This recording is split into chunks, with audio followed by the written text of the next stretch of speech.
안녕하세요, 구독자 여러분. 저는 서울 근교에 살고 있는 30대 중후반 여자입니다. 저는 오늘 이혼 사연이 아닌 절연 사연을 소개해 드리려고 하는데요. 하늘이 이어준 부모와 자식 간의 관계. 천륜이라고들 하시는데요. 그만큼 끊어내기 힘든 것이 천륜인데 저는 그 인연을 단호하게 끊어내게 되었습니다. 도대체 무슨 일이 있었으면 오죽했으면 천륜까지 끊어낸 것일까 궁금들 하시나요? 그러면 지겨운 서론은 여기까지만 하고 지금부터 그 기가 막히는 이야기 시작해 보겠습니다. 끝까지 함께 해주세요. 저는 35살 법무법인에서 사무장으로 일하고 있었어요. 남편은 저보다 2살 많은 37살로 직업은 냉난방 설비 업체에서 현장팀이었습니다. 각자의 직장에서 최선을 다하며 지내고 있는 저희는 지인의 소개로 만나 결혼까지 한 부부였어요. 첫 만남부터 느낀 건데 이 사람은 정말 성실한 사람이구나 싶었죠. 말투도 차분하고 무엇보다 식당 직원분들한테도 항상 공손하게 대하는 모습이 인상 깊었어요. 요즘 같은 세상에 이런 예의 바른 사람도 있구나 싶어서 호감이 갔습니다. 몇 번 만나면서 남편의 긍정적인 성격도 알게 됐어요. 일이 힘들어도 불평하기보다는 항상 웃으면서 넘기려고 하더라고요. 그런 모습들이 쌓이고 쌓여서 결국 결혼까지 하게 됐습니다. 그렇게 저희는 6년 차에 접어든 부부가 되었고 아이는 없었어요. 결혼하고 2년쯤 됐을 때였나요? 임신 소식을 알게 됐을 때 정말 기뻤어요. 남편도 그렇게 좋아할 수가 없었죠. 시모도 친정엄마도 다들 축하해 주시고 저도 조심조심 생활했는데 석 달쯤 됐을 때 유산을 하게 됐습니다. 그때의 충격이 정말 컸어요. 몸도 마음도 너무 힘들었죠. 남편이랑 상의해서 다시 시도해 보기로 했고 그렇게 병원을 오가기 시작했습니다. 호르몬 검사도 하고 이것저것 검사도 받고 약도 먹고 그런데 1년을 그렇게 보내도 소식이 없더라고요. 병원 갈 때마다 스트레스 받고 주변에서 아이는 언제 가질 거냐는 말을 들을 때마다 가슴이 무너지는 것 같았어요. 그러던 어느 날 남편이 조심스럽게 말을 꺼냈습니다. 여보, 우리 이제 그만할까? 당신이 이렇게 힘들어하는 거 보는 게 나는 더 괴로워. 병원 다니는 것도 스트레스 받는 거 알아. 주변 눈치 보는 것도 힘들고. 그냥 우리 둘이서 잘 살자. 그러다 생기면 너무 감사한 마음으로 낳고 말이야. 포기하자는 말을 들으면 섭섭할 줄 알았어요. 그런데 막상 남편이 그렇게 말해주니 이상하게도 안도감이 들었어요. 그만큼 1년의 과정이 너무나도 지옥 같았고 하루하루 지쳐갔으니까요. 그렇게 저희는 상의 끝에 노력을 멈추기로 한 것이었죠. 그렇게 둘만 신경 쓰면 되는 삶을 살게 되니 좀 더 배려하고 이해하며 살게 되더라고요. 무엇보다 남편과 사이가 참 좋았습니다. 워낙 성실하고 다정한 사람이라 시댁은 물론이고 친정을 챙기는 것도 알아서 척척 누구 하나 섭섭한 일 없이 공평하게 잘 챙기더라고요. 저 역시 세심하게 챙겨야 할 부분은 직접 나서서 챙기기도 했지만 우선적으로 남편 마인드가 공평함을 깔고 있으니 집안일로 싸울 일은 전혀 없었죠. 처음엔 시모와의 관계도 나쁜 편은 아니었어요. 워낙 저희 부부가 시모가 바라기 전에 미리미리 알아서 챙기기도 했고 언제나 선은 지키며 지내니 시모가 저희에게 입댈 것이 없기도 했습니다.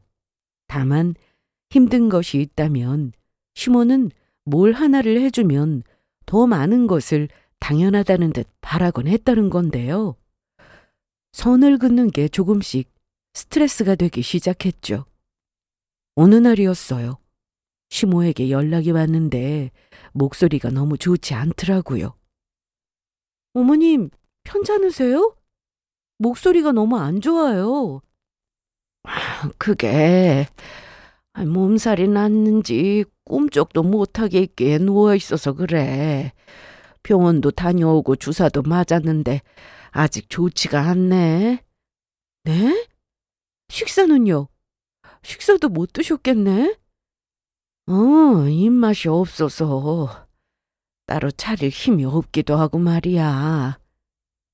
걱정이 되더라고요. 신우이가 같이 살고 있긴 했지만 그 사람이 살뜰하게 챙길 성격이 아니라는 걸 저는 잘 알고 있었어요. 설령 챙긴다 해도 제 입장에선 그냥 마음이 놓이지 않았죠. 그날 저녁 저는 시댁으로 퇴근해 죽을 끓여드렸어요. 시모도 다행히 입맛에 맞으신지 잘 드시더라고요. 이럴 땐 아들딸보다 며느리구나. 시모 아프다고 이렇게 달려와서 죽도 끓여주고 말이야. 고마워. 덕분에 몸살도 달아나는 기분이야. 이런 시모의 모습에 몸이 피곤하긴 해도 시댁으로 곧장 와서 시모를 챙긴 건 정말 잘한 일이라고 생각했습니다. 그런데 문제는 그 다음부터 생겨나기 시작했어요. 아가, 덕분에 내가 몸살은 다 나았는데 이제 몸보신이 좀 필요한 것 같구나. 오늘 일찍 좀 퇴근해서 올 수 있겠니? 닭백숙을 먹고 싶은데 그건 오래 푹 삶아야 맛있지 않니? 네가 퇴근하고 오면 너무 늦을 것 같아서 말이야. 회사에 있는 저에게 몸보신을 요구하는 것도 조금은 황당한데 아예 반차까지 쓰고 와서 닭백숙을 만들라는 것은 이해조차 되지 않더라고요. 어머님, 그건 좀 힘들 것 같고요. 정 백숙이 드시고 싶으시면 저녁 시간 맞춰서 집으로 배달 보내드릴게요. 그거 드시고 몸보신 하세요. 배달 음식? 밖에서 아무렇게나 만드는 거라 집에서 정성 들여 만드는 거랑 같니? 그러지 말고 그냥 좀 오면 안 되니? 난 배달 음식은 싫은데. 네, 반찬은 아무래도 무리고요. 다음에 가서 해드릴게요. 오늘 당장 먹고 싶은데 다음은 무슨. 됐으니까 그냥 백숙 배달이나 시켜다오. 지금 당장. 서운하다는 것이 말투에 덕지덕지 묻어났지만 저 역시 그 상황이 황당했던 터라 백숙만 시켜드리고 다른 액션은 취하지 않았어요. 물론 전화도 하지 않았고요. 그렇게 그 황당한 상황은 끝이 났다고 생각했는데 그건 끝이 아니라 시작이더라고요. 고삐가 풀린 것처럼 시모는 꼭 주말만 되면 연락이 와 무리한 명령을 하기 시작했죠. 이불 빨래부터 장 보는 것까지 온갖 잡일을 시키려고 연락을 해오는데 남편이 모를 수가 없는 상황이었습니다. 결국 남편이 나서 시모에게 한 소리 하게 되었죠. 엄마, 집사람도 평일엔 일하느라 힘든데 주말엔 좀 쉬어야 하는데 매주 이렇게 집사람한테 연락해서 이거 해라 저거 해라 하면 집사람은 언제 쉬어? 정 집안일이 힘들면 누나한테 시키든지 아니면 나한테 연락해. 내가 가서 해줄 테니까. 처음엔 그런 것이 아니라며 변명을 시도하던 시모도 남편의 단호한 태도에 알겠다며 한 발 물러서더라고요. 그 후론 같은 문제로 연락하는 일도 없었고요. 그렇게 시모와의 문제가 잠잠해지니 한동안은 정말 평화로웠어요. 남편이랑 주말에 여유롭게 데이트도 하고 집에서 푹 쉬기도 하고 이런 게 원래 결혼 생활이구나 싶었죠. 그런데 문제는 다른 곳에서 터졌습니다. 바로 신우이였어요. 신우이는 남편보다 2살 많은 누나였는데 시댁 근처에서 디저트 카페를 운영하고 있었어요. 사장님이라고는 하지만 시댁에 얹혀 살면서 생활비는 한 푼도 내지 않는 그런 사람이었죠. 처음엔 그냥 형님이니까 그냥 기본적인 것들을 챙겨드렸어요. 생일 때는 문자와 함께 작은 선물을 드리기도 하고 가끔 안부 연락을 하기도 했고요. 그런데 점점 본인을 더 많이 챙겨주길 바라기 시작하더라고요. 한 번은 당일 판매하지 못한 디저트를 저에게 몽땅 사서 회사에 돌리라는 명령을 하지를 않나. 제 블로그나 SNS에 자신의 가게 홍보글을 부탁하지를 않나. 여러모로 피곤한 부탁들이었죠. 그래도 거기까진 어느 정도 참을 수 있었어요. 정 안 되는 일엔 거절도 하면서요. 그런데 도저히 참을 수 없는 일이 생겨났습니다. 그날은 신우이의 생일 전날이었는데 전화가 오더라고요. 올케, 내일 내 생일인 거 잘 알고 있지? 올해는 선물로 때울 생각 말고 아침 일찍 우리 집에 와서 생일상 차려줘. 참고로 나는 잡채에 당근 들어가는 거 싫으니까 당근은 빼고 미역국에 소고기는 특등급으로 사고 말이야. 순간 어이가 없어서 저도 모르게 헛웃음이 나더라고요. 자기가 무슨 시부모님도 아니고 제가 왜 생일상까지 차려줘야 하는지 이유를 모르겠더라고요. 하물며 제 생일엔 단 한 번도 축하한다는 연락도 한 적 없는 사람이 말이에요. 제가 왜요? 저 내일 회사 출근도 해야 하고 아침에 바빠요. 그냥 다음에 밖에서 맛있는 식사 대접 한번 할게요. 애둘러 그건 너무 과한 부탁이라는 것을 표현한 것인데 슈누이는 전혀 알아듣지 못하더라고요. 오히려 언성을 높이며 이런 말을 하더군요. 올케, 진짜 웃긴다. 엄마 생신은 집에서 차려주면서 왜 내 생일엔 밖에서 대접한대? 나도 올케한테는 시어른인데 당연히 나한테도 똑같이 해줘야지. 그쯤 되니 저도 좋게 그 대화를 끝맺을 생각이 사라지더라고요. 우기는 것도 적당히 해야지.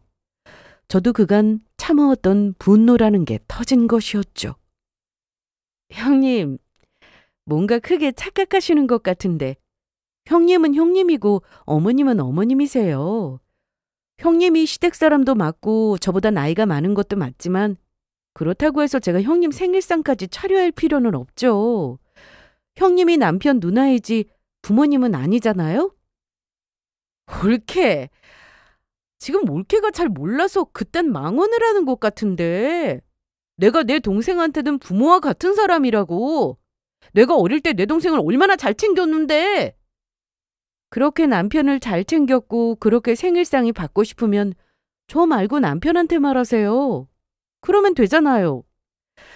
어쨌든 저는 못 차리니까 그런 줄 알고 계세요.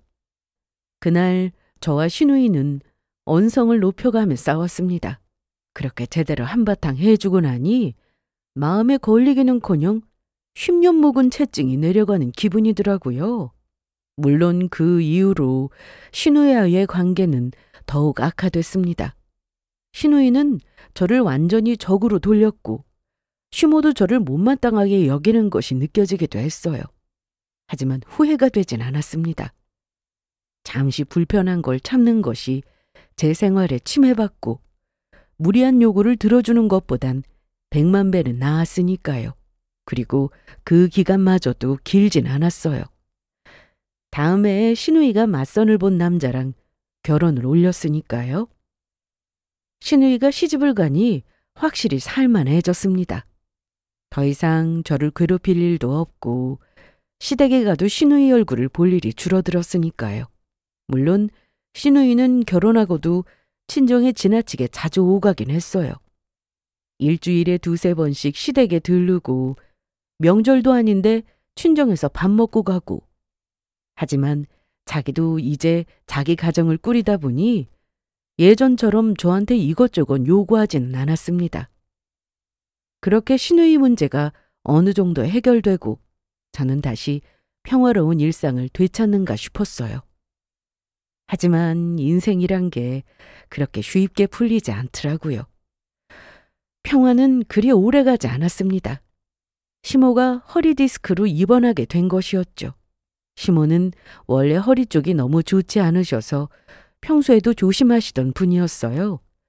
무거운 것도 안 들고 오래 서 계시는 것도 피하시고. 그런데 결국 일이 터지고 만 것이었습니다. 검사 결과 디스크가 심하게 나와서 입원 치료를 받아야 한다고 하더라고요. 남편한테 연락이 왔을 때 저도 걱정이 됐어요.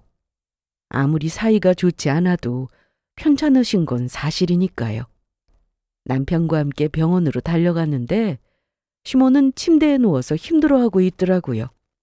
그런데 이상한 건 그렇게 친정 문지방 닳게 오가던 시누이는 보이지 않는다는 것이었습니다. 나중에 알고 보니 시누이는 자기도 바쁘다며 병문안조차 제대로 오지 않더라고요. 결혼하고 나서는 친정일에 관심이 없는 건지 아니면 원래 그런 사람이었는지. 시모도 딸한테는 아무 말도 안 하시고 오히려 저한테만 이것저것 요구하기 시작했어요. 처음엔 제 얼굴을 보자마자 간병 이야기를 꺼내셨습니다. 아가, 내가 이렇게 아픈데 간병 좀 해줘야 하는 거 아니겠니? 남편이 재빨리 말을 받았어요. 간병 있으면 되잖아. 집사람도 직장 다니는데 어떻게 간병을 해? 다른 사람 손길 닿는 거 싫다. 며느리라면 몰라도. 그러지 말고 얘야. 이번엔 네가 좀 고생해주면 안 되겠니? 내가 낯선 사람이 곁에 있는 건 불편해서 그래. 남편은 그 말이 끝나자마자 안 된다고 했지만 제 마음이 편치 않더라고요. 시누이는 기대도 할 수 없는 상황이었고 예전에 친정엄마 병원 오갈 때 남편이 먼저 나서서 수발을 들던 모습이 떠올랐거든요. 그걸 생각하니 차마 모른 척 할 수가 없었어요. 결국 제가 시모를 맡아 간병을 하기로 했습니다. 남편도 그제야 고맙다고 하더군요. 솔직히 간병인 쓰는 게 맞긴 한데 엄마 성격상 쉽지 않잖아. 당신이 맡아줘서 정말 고마워. 역시 잘한 결정이라고 생각하며 긍정적으로 시모의 간병을 하기 시작했어요. 그리고 병원비 이야기도 나왔습니다. 시모가 조심스럽게 말씀을 꺼내셨어요. 그리고 말이야, 입원비며 치료비며 만만치 않을 것 같은데 너희가 좀 도와줄 수 있겠니? 나도 갑자기 이렇게 될 줄 모르고 목돈 있던 거 네 누나 결혼할 때 다 써버렸고 내 도움으로 결혼한 네 누나도 당연히 돈이 없을 테고 말이야. 간병에 이어 병원비까지 저희 몫이 되니 솔직히 달갑진 않았어요. 하지만 현실적으로 돈 넣을 곳이 없긴 했죠. 시누이 가게가 잘 되는 것도 아니었고 시누이보단 저희 부부가 버는 돈이 더 많으니 좋은 마음으로 그 비용을 마련하기로 했습니다. 마침 그 당시 제 이름으로 된 적금이 만기되었던 터라 여윳돈이 조금 있기도 했고요. 그렇게 병원비까지 해결한 후 저는 본격적으로 시모의 간병을 시작했어요.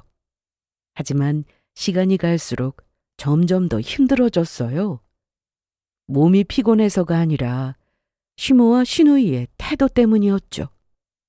당연히 제가 병소발을 들어야 한다는 그 태도 말이에요. 심지어 같은 병실을 쓰시는 분들마저도 저에게 고생이 많다며 이런 말까지 건네더라고요. 며느리분이 정말 효성이 지극하시네요. 요즘 같은 세상에 저렇게 간병까지 하는 며느리가 어디 있어요? 하지만 이런 말에도 시모는 콧방귀를 끼며 이렇게 답하더라고요. 우리 아들이 워낙 대단하니까 며느리도 저렇게 시댁에 잘하는 거 아니겠어요? 아들이 병원비도 다 내주고 며느리 시켜서 이렇게 간병도 해주는 거예요. 할 말이야 많았지만 거기서 무슨 말을 하겠어요? 그저 쓴웃음만 지으며 그 시간이 빨리 지나가길 바라고 또 바라는 수밖에 없었죠. 그렇게 인고의 시간이 지나고 드디어 시모가 퇴원을 하게 되었습니다. 간병하며 몸은 몸대로 축나고 병원비는 병원비대로 썼음에도 뿌듯함은 조금도 느껴지지 않더라고요. 그저 시모에 대한 앙금이 남았을 뿐이었죠. 그 후 저는 자연스럽게 시댁과는 거리를 두며 지내기 시작했어요. 주말에 뭐 하냐며 집으로 오지 않겠냐는 연락이 오기도 했지만 이런저런 핑계를 대며 가지 않거나 아예 남편만 보내기도 했죠. 그런데 얼마 지나지 않아 또다시 문제가 생겼습니다. 겨우 치료를 마치고 퇴원했는데 시누이가 시모를 본인 가게로 데려다가 일을 시키기 시작한 거예요. 시모 딸의 일이니 하는 수 없이 나갔다가 몸이 따라주지 않으니 결국 저에게 연락을 한 것이었죠. 주말이니까 집에 있지? 집에서 허송세월이나 보내지 말고 네 시누이 가게 와서 일 좀 돕거라. 내가 나와서 좀 도우려고 했는데 허리가 아파서 도저히 안 되겠어. 정말 먹이 사슬이 따로 없었어요. 시누이는 시모를 부려먹고 시모는 몸이 안 좋으면 저한테 연락하고 제가 한 달 내내 간병하며 고생한 게 무슨 의미가 있나 싶더라고요. 하는 수 없이 남편에게 말했습니다. 이번엔 제가 먼저 참지 않고 바로 말했어요. 남편은 제 이야기를 듣자마자 얼굴이 굳어지더니 당장 가게로 간다고 하더라고요. 사실 남편도 그동안 참고 있던 게 많았거든요. 시댁에 따지고 싶은 게 많았는데 제가 말려서 참던 남편이었는데 이번엔 제가 먼저 말하니까 완전히 폭발한 것이었죠. 저는 남편의 뒤를 따라 시누이의 가게에 갔고 두 사람은 갑작스런 남편의 등장에 많이 놀란 듯 눈을 동그랗게 뜨고 보더라고요. 와중에 시모는 남편에게 고자질한 것이 불만이라는 듯 저를 노려보기도 했죠. 남편은 그 모습 또한 놓치지 않았는지 더욱더 큰 소리로 화를 내기 시작했습니다. 엄마! 집사람 우리 집에서 일어나는 잡일이나 맡아서 하는 그런 사람 아니야. 내가 분명 그러지 말라고 했었잖아. 그런데 왜 계속 이런 일에 집사람을 끌어들이는 거야?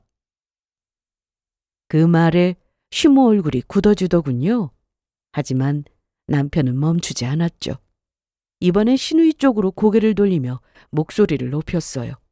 누나도 그래. 엄마 허리 때문에 입원했던 거 몰라? 몸도 성치 않은 사람 붙잡고 왜 가게 일을 시켜? 가게가 바쁘면 직원을 구해. 그게 부담스러우면 혼자 좀 해결해 보든가. 나이가 몇인데 아직도 엄마 손을 빌리냐? 그 순간 가게 안은 숨소리 하나 들리지 않을 만큼 조용했어요. 남편의 목소리만 쩌렁쩌렁 울렸죠. 내가 오늘 분명히 말하는데 다시 한번 이런 식으로 집사람이랑 부딪히면 엄마고 누나고 바로 연 끊을 거야. 그런 줄 알아? 마지막 경고를 날린 남편은 제 손을 꽉 잡고 시누이 가게를 나와버렸습니다. 그날 이후 한동안은 두 사람에게서 개인적인 연락이 오지 않더라고요. 그날 있었던 일에 대한 원망도 없을 뿐더러 언급조차도 없었죠. 저도 굳이 따로 연락을 하지 않고 지내며 온전히 제 일상을 지내게 되었죠. 그렇게 2달쯤 지났을까요? 어느 날 새벽 친정아빠한테 급한 전화가 오길래 전화를 받았더니 엄마가 쓰러지셨다는 거예요. 지금 응급실이라고 하셨죠. 잠이 확 깨면서 급하게 옷을 입었어요. 남편도 같이 일어나서 저를 따라 나섰습니다. 전날 저녁에 회를 드셨는데 그게 잘못됐나 봐요. 밤새 토하시고 설사하시다가 탈수 증세로 응급실에 실려가셨다는 것이었죠. 병원에 도착하니 핏기 하나 없는 엄마는 누워 계시고 그보다 더 창백한 아빠가 곁에 앉아 계시더라고요. 괜찮다고 하셨지만 전혀 괜찮아 보이지 않았어요. 의사 선생님이 나오셔서 설명해 주셨습니다. 식중독으로 인한 탈수인데 평소 당뇨가 있으시니 혹시 몰라 정밀 검사를 해보는 게 좋겠다고 하시더라고요. 고민할 것도 없이 그렇게 하기로 했습니다. 위내시경, 혈액검사, CT 등등 필요한 검사를 다 받기로 했죠. 아무래도 엄마 연세도 있으시고 당뇨도 있으시니 확실하게 체크하는 게 좋을 것 같았거든요. 검사 비용이 만만치 않았지만 엄마 건강이 우선이었어요. 남편도 흔쾌히 동의해 줬고 저도 제 돈을 보태서 검사비를 마련했습니다. 엄마는 며칠 동안 입원해서 검사를 받기 시작하셨고 저는 회사 끝나고 병원에 가서 엄마를 돌봐드리며 주말에는 아빠와 교대로 간병을 했죠. 그런데 이 소식을 전해들은 시모가 연락이 와 노발대발 화를 내더라고요. 네 엄마도 입원한 게 사실이니? 설마 네가 그 비용을 내는 건 아니겠지? 시모는 엄마의 안부를 묻기는커녕 다짜고짜 돈 이야기를 꺼내더군요.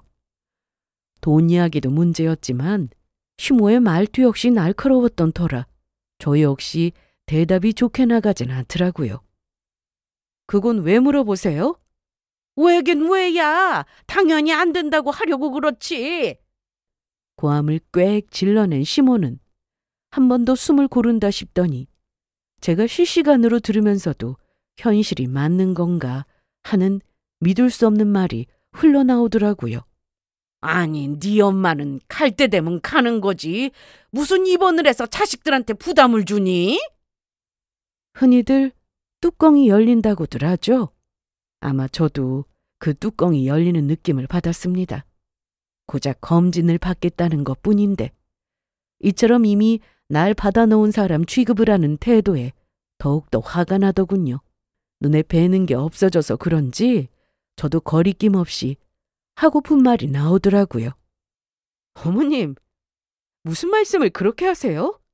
가긴 어딜 간단 말이에요. 그리고 저희 엄마 머리부터 발끝까지 검사해도 어머님 병원비에 비하면 아무것도 아닌 금액이라고요. 그런데도 친정엄마 병원비는 드리면 안 되는 건가요? 도대체 그런 법이 어디 있어요? 그런 법이 어디 있기는. 여기 있지. 우리 아들 돈인데 왜 네 엄마한테 쓰니? 난 절대 싫다. 우리 아들이 뼈 빠지게 일한 돈이 그딴 식으로 낭비는 되는 거 싫단 말이야. 걱정하지 마세요. 남편 돈 말고 제 돈으로 할 거니까. 그리고 말이 나왔으니까 하는 말인데 어머님 병원비도 제 돈으로 내드린 거예요. 그러니까 앞으로 엄마 병원비 가지고 왈가왈부하지 않으셨으면 합니다. 제 말을 들은 시모는 가소롭다는 듯 웃으며 저를 거짓말쟁이로 몰아가더라고요. 하! 네 돈? 네가 돈이 어디 있어? 남편이랑 같이 산다고 해서 그게 다 네 거야? 네가 벌어온 돈으로 내가 병원에 누워 있었겠니? 우리 아들이 벌어온 돈으로 밥 먹고 집 살고 그게 다 네 덕이라고 착각하고 사는구나. 아유, 착각도 적당히 해야지. 웃음은 제가 나는 상황이었습니다. 연봉 차이는 얼마 나지도 않고 상여금은 제가 더 많이 받아 비중으로 따져도 제가 더 높은데 말이에요. 그런데 제 말을 단 하나도 듣지 않고 자기 생각이 전부라 믿는 그 태도. 그게 너무 한심해서 이젠 화도 나지 않았어요. 저는 마음대로 생각하시라 하곤 전화를 끊어버렸습니다. 그 후 시모에게 전화와 문자가 끊임없이 오더라고요. 절대 안 된다, 무조건 안 된다는 연락이었죠. 물론 답장은 단 한 번도 하지 않았습니다. 그러면서도 차곡차곡 분노는 쌓이고 있었어요. 그러던 어느 날이었어요. 여느 날과 마찬가지로 남편과 함께 엄마의 병원으로 갔습니다. 그런데 엄마의 병실 앞에 시모와 아빠가 서 있더라고요. 대화라기보단 시모가 아빠에게 일방적으로 나무라는 모습이었습니다. 사돈, 들어보니까 이것저것 검사 많이 하신다고 하던데 당연히 병원비는 있으시죠? 아시다시피 저도 허리가 좋지 않아 병원에 입원했다가 태어난 지 얼마 되지 않았어요. 그 병원비를 대느라 우리 아들이 지금 돈이 얼마 없고요. 설마 그렇게 힘든 애들한테 사돈 병원 비용까지 부담하게 할 생각은 아니시죠? 얼마나 큰 소리로 쩌렁쩌렁하게 말하는지. 시모의 말이 쉼표 하나 빠지지 않고 제 귀에 날아와 쏙 꽂히더라고요. 주먹 쥔 손이 다 떨려왔어요. 그런데 이런 저보다 더 화가 난 남편이 무서운 기세로 시모에게 다가가 팔을 낚아챘습니다. 엄마, 이게 뭐 하는 짓이야? 내가 언제 엄마한테 돈 없다고 힘들다고 한 적 있어? 그런 말은 한 적도 없는데 도대체 왜 이러는 거야? 아니야, 아들. 엄마는 그런 게 아니라 다 우리 아들 생각해서 그런 거야. 이번에 우리 아들 엄마 때문에 돈도 많이 썼는데 너무 힘들까 봐. 그러니까 나는 힘들다고 한 적도 없잖아. 그리고 엄마 병원비 내가 낸 거 아니고 집사람 적금 만기된 걸로 낸 거야. 그것뿐인 줄 알아? 이때까지 엄마 생활비나 엄마가 다니는 경로당 간식도 집사람이 다 챙긴 거라고. 자잘한 거부터 큰 것까지 싫다는 말 한마디 없이 챙기고 심지어 간호까지 해준 며느리한테 꼭 이렇게까지 해야겠어? 남편의 말에 시모는 아무 말도 하지 못하더라고요. 무슨 할 말이 있겠어요. 아니, 있을 리가요. 남편이 그렇게까지 화를 내는데 무슨 말을 꺼내기도 어려웠을 겁니다. 입을 꾹 다문 채 서 있던 시모를 바라보던 남편은 한숨을 깊게 내쉬더니 이렇게 말하더군요. 내가 말했지. 다시 한번 집사람 힘들게 하면 연 끊겠다고. 엄마, 나 이제 엄마랑 안 보고 살 거니까 그렇게 알아. 웬만하면 참아보려고 했는데 병원까지 찾아와서 이러는 엄마를 보니까 도저히 안 되겠어. 결국 남편의 입에서 절연이라는 말이 나오고 나서야 시모도 일이 크게 번졌다는 걸 느낀 모양이었습니다. 흔들리는 눈빛으로 저를 보더니 급하게 변명을 늘어놓기 시작했죠. 아가야, 난 정말 몰랐어. 네가 모은 돈으로 내 병원비 내는 줄도 몰랐고 네가 그렇게 나를 챙기고 있는 줄도 몰랐단다. 내가 알았더라면 너한테 이렇게까지 했겠니? 나 그렇게 모질고 생각 없는 사람은 아니야. 알았다고 해도 어머니가 변하는 건 없었을 거예요. 아예 저를 부려먹을 생각만 하고 하나를 주면 열을 바라는 사람이 어머니잖아요? 병원비도 그래요. 그렇게 제가 제 돈으로 다 해드렸다고 했는데 뭐라고 하셨어요? 거짓말쟁이로 몰았잖아요. 무엇보다 우리 부모님 병원까지 찾아와서 이런 말씀 하시는 것 정말 참을 수가 없어요. 저도 이제 어머님과는 그만 보고 살고 싶네요. 저마저도 연을 끊겠다고 하자 시모는 발악을 하며 화를 냈죠. 이것이 버르장머리 없게 뭐? 연을 끊어? 내 아들은 그렇다 쳐도 네가 뭔데 나랑 연을 끊는다 만다야? 며느리한테 그딴 결정권이 있는 줄이나 알아?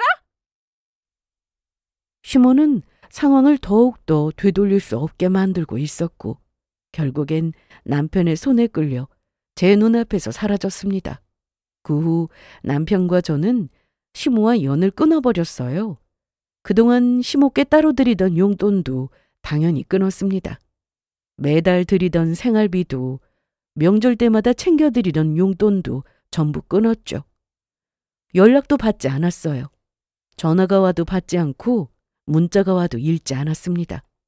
저희가 생활비와 용돈을 주지 않으니 시모는 시누이한테 요구한 모양이었어요.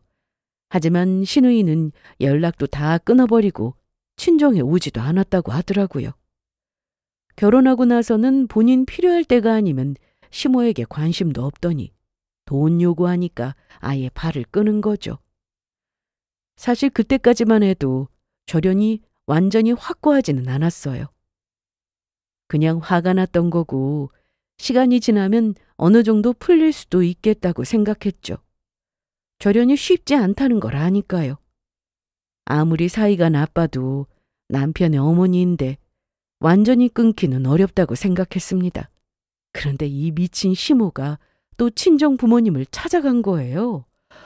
저희가 연락을 끊으니까 이번에는 제 부모님한테 찾아가신 거죠. 친정 부모님한테서 급하게 연락이 왔어요. 시모가 집에 찾아와서 난리를 치고 있다고요. 남편과 함께 급하게 친정으로 갔습니다. 집에 들어서는데 시모의 목소리가 들렸어요. 악에 바친 듯 고래고래 소리를 지르고 계셨죠. 사돈, 딸 자식 교육 하나는 아주 기가 막히게 시켜놨습니다. 도대체 어떻게 가르쳤길래 한 집안 천륜을 끊게 만드나? 그 착한 내 아들이 며느리 꼬임에 넘어가서 엄마의 나한테 연락을 끊자고 했다고요. 엄마는 당황하신 표정으로 앉아 계셨고 아빠는 난처한 얼굴로 시모를 진정시키려고 하셨어요. 하지만 시모는 멈추지 않으셨습니다. 일단 진정 좀 하시고 이야기하세요, 사돈. 진정을 하셔야 저희도 무슨 이야기를 해도 하지 않겠습니까? 제가 지금 진정하게 생겼습니까? 뻔뻔하게도 하지. 어떻게 그런 막대 먹은 것을 우리 집에 시집 보낼 생각을 했는지.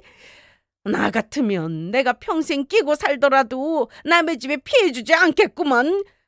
하여튼 지금 당장 사돈 딸한테 연락하세요. 연락해서 나한테 싹싹 빌라고 하고 내 아들 마음 다시 돌려서 나한테 절연하자고 한 거 취소하게 하란 말이에요. 만약에 하지 않으면 내가 쓰러진 척이라도 해서 내 아들 마음 돌리고 그 물건 이혼시켜버릴 테니 그런 줄 아시고요. 다른 곳도 아닌 저희 부모님이 사는 집 거실에서 난동을 피우는 시모의 모습을 보는 순간에서야 저는 깨달았어요. 이제는 완벽하게 절연을 해야겠다고. 더 이상 이런 식으로 살 수는 없다고. 남편도 마찬가지였나 봐요. 남편의 표정을 보니 저와 같은 생각을 하고 있는 게 느껴졌습니다. 우리는 그 자리에서 서로를 바라보며 고개를 끄덕였어요. 확실하게 절연하자고. 더 이상 물러서지 말자고 말없이 약속한 것이었죠. 잠깐의 눈맞춤을 끝내자마자 남편이 먼저 시모에게 한마디 하더라고요. 엄마, 병원에서 망신당한 거로는 부족했어? 우리가 엄마 연락 다 피하는 거로는 부족했냐고. 사실 엄마랑 연락 끊고 나서도 진짜 연을 끊을 수 있을까 싶었는데 오늘 엄마 이러는 거 보니까 확신이 선다. 앞으로 나 찾지도 말고 자식 하나 없다고 생각하고 살아. 오늘부로 나는 엄마 자식 안 할 테니까. 단호하게 자신의 뜻을 전한 남편은 친정 부모님 앞으로 다가갔습니다. 그리고 그 자리에서 무릎을 꿇었어요. 장인어른 장모님, 정말 죄송합니다. 저희 어머니께서 이렇게까지 하실 거라고는 생각을 못했던 터라 미리 대처를 하지 못했어요. 오늘 어머니께서 두 분께 막말하고 상처드린 점 제가 어머니를 대신해서 이렇게 사과드리겠습니다. 부모님도 저도 심지어 시모도 놀란 표정이었죠. 그중 가장 많이 놀란 아빠가 황급히 남편을 잡아 끌며 무마시키기 바쁘시더라고요. 어이, 김서방, 이러지 말게. 자네가 무슨 잘못을 했다고 무릎까지 꿇나. 이쯤 하면 됐으니 그만 일어나게. 정말 죄송합니다. 다시는 이런 일 없도록 하겠습니다. 부모님 뵐 면목에 없어 고개를 떨구고 있는 남편의 뒷모습을 보는데 제 가슴이 다 미워지더라고요. 그런데 시모는 그런 남편의 뒷모습을 보면서도 오로지 본인 살 길만이 중요했는지 시답잖은 연기를 하기 시작했어요. 아유, 갑자기 왜 이렇게 어지럽지? 누가 들어도 연기톤인 대사를 한 시모는 조심히, 아주 조심히 털썩하고 쓰러지는 척을 하더라고요. 그 연기가 오죽 어설펐으면 부모님조차도 그 흔한 괜찮냐, 정신 차려보라는 말도 하지 않고 그저 바라만 보고 계시더군요. 시모는 눈을 꼭 감은 채 앓는 소리를 냈지만 그 누구도 시모에게 다가가지 않았습니다. 이대로 두면 또 한참을 질질 끌겠다는 생각이 들어 결국 제가 119에 전화를 걸었습니다. 아프다고 하니 어쩌겠어요. 그저 구급차 태워 병원으로 보내는 수밖에요. 얼마 지나지 않아 구급차가 왔고 구급대원들이 시모를 들것에 옮기더라고요. 본인 생각에도 이건 아니다 싶긴 했는지 실눈을 두고 주변을 살피는 시모를 보긴 했지만 저는 아는 체도 하지 않았습니다.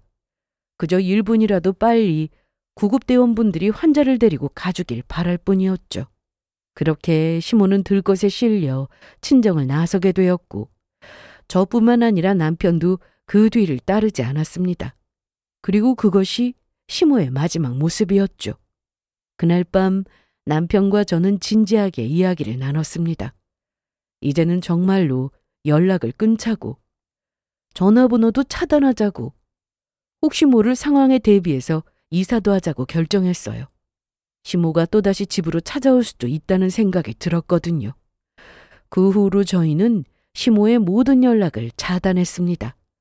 전화도 받지 않았고 문자도 읽지 않았어요. 한 달쯤 지나서 본격적으로 이사 준비를 시작했습니다. 시모가 모르는 곳으로 완전히 새로운 곳으로 이사를 가기로 했죠. 그렇게 이사를 준비하던 중 신우이한테서 전화가 왔어요. 남편 전화로요. 시모가 쓰러지셨다는 내용이었습니다. 남편이 전화를 받았는데 저는 옆에서 들을 수 있었죠. 야, 너 진짜 이럴 거야? 엄마 지금 밥도 제대로 안 먹고 몇 날 며칠 울기만 하다가 계속 쓰러졌다고. 이러다 진짜 엄마 잘못되면 너 그 죄책감은 어떻게 하려고 그래? 당장 와서 엄마한테 잘못했다고 빌고 뭐라도 드시게 하란 말이야. 엄마가 몇 날 며칠 울기만 해서 쓰러져?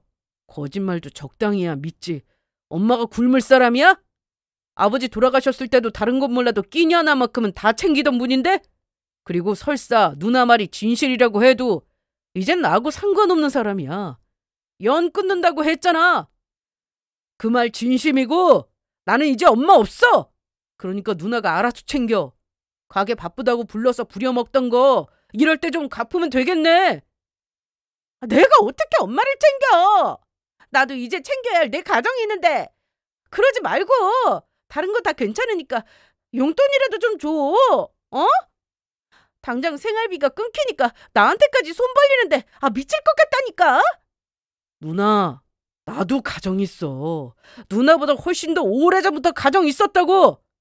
난 누나도 있고 가정도 있는데도 엄마 챙겼는데 가정만 있는 누나는 엄마 챙기기가 더 수월하지 않겠어? 어쨌든 나는 엄마가 오늘 내일 한다고 해도 갈 생각 없으니까 그런 줄 알고 알아서 잘 챙기고 살아. 남편은 전화를 끊어버렸습니다. 계속 전화가 왔지만 남편은 무시했고, 그렇게 되니 저에게 연락이 오더라고요. 받아봤자 같은 이야기만 반복될 것이 뻔했기에 전 나에 받지도 않고 차단해버렸습니다. 이사를 마치고 한 달쯤 지났을까요? 지인분들과 친척분들에게서 연락이 오더라고요. 무슨 일인가 했더니 시모의 근황에 대한 이야기였죠. 워낙 시끌벅적하게 일을 벌이는 시모였던 터라 이리저리 소문이 다 난 모양이었죠. 우선 시모는 저희한테 생활비를 전혀 받지 못하니 생활이 어려워졌나 보더라고요. 시누이에게 도움을 요청했지만 시누이마저도 거절을 하며 아예 연락을 받지 않았다고 하더군요. 결국 시모는 시부가 남긴 집 한 채를 팔고 작은 집으로 이사를 갔다고 합니다. 그동안은 저와 남편이 살뜰히 챙겨드려 금전적으로 부족함을 느끼지 못했는데 그것이 뚝 끊기니 집까지 팔아야만 했던 것이었죠. 집까지 팔아 생활비도 마련했겠다. 이제 조용히 좀 살면 될 것을. 진격의 시모는 시누이에게 괘씸함을 느낀 것인지 이번엔 시누이의 집으로 찾아가 난동을 부렸다고 하더라고요. 저희 친정집에서 했던 것처럼 고래고래 소리를 지르고 딸이 엄마를 버렸다고 불효녀라고 욕을 하며 난리를 친 덕에 그 아파트 단지에서 모르는 사람이 없을 정도라고 했습니다. 와중에 시누이의 남편에게까지 삿대질을 하며 마누라가 이딴 몹쓸 짓을 하면 남편이란 사람이 바로 잡아줘야지 왜 보고만 있냐고 뭐라고 했다고 하더라고요. 부모님이 효도에 관해 교육하지 않았냐고요. 가만히 있다가 날벼락을 맞은 시누이의 남편은 당연히 시누이에게 크게 화를 냈고 시누이마저도 결국엔 시모와의 연을 완전히 끊어냈다고 합니다. 나중에 전해 들은 이야기로는 시누이 남편의 입에서 이혼 이야기까지 나왔다고 해요. 시누이는 지금 언제 이혼당할지 모르는 살얼음판에서 살고 있다고 하더라고요. 최소한의 효에 도리만 했더라도 시모가 그렇게 찾아갈 일도 없었을 텐데 참 단물 빠지니 매몰차게 버려버리는 시누이나 그렇다고 해서 딸네 집에 찾아가서 난동을 피우는 시모나 도낀 개낀이라 생각했네요. 그 후 완전히 혼자가 된 시모가 땅을 치고 후회한다는 이야기가 들려왔지만 안쓰럽거나 불쌍한 감정이 들지 않더라고요. 저에게 한 짓도 선을 넘었지만 특히나 친정 부모님을 2번이나 찾아가 그런 짓을 하신 것은 절대 용서할 수 없었으니까요. 저도 그렇지만 남편의 속내는 어떠할지 궁금하더라고요. 아무래도 부모님이다 보니 그 속이 말이 아닐 거란 생각이 들기도 했고요. 그래서 가끔 남편이 조용히 있을 때면 어머니 생각을 하는 게 아닐까 걱정이 되기도 했어요. 그래서 조심스럽게 물어봤습니다. 여보, 후회하는 거 아니지? 혹시나 그런 거면 나는 괜찮으니까 당신만이라도 어머님 뵙고 지내. 아니, 괜찮아. 이게 맞는 거고 이렇게 해야 우리가 살아. 지금 조금 마음이 불편하다고 또 왕래하면서 지내면 당신 성격 그냥 두고만 보고 있기도 힘들 거야. 또 그렇게 조금씩 도와주고 챙기다 보면 또 같은 일 반복될 거고. 난 이제 그렇게 두고 싶지도 않고 당신이 그런 일로 상처받는 것도 싫어. 그러니까 당신도 내 신경 쓰지 않아도 돼. 난 괜찮으니까. 우리 지금처럼 속 편하게 우리만 신경 쓰면서 살자.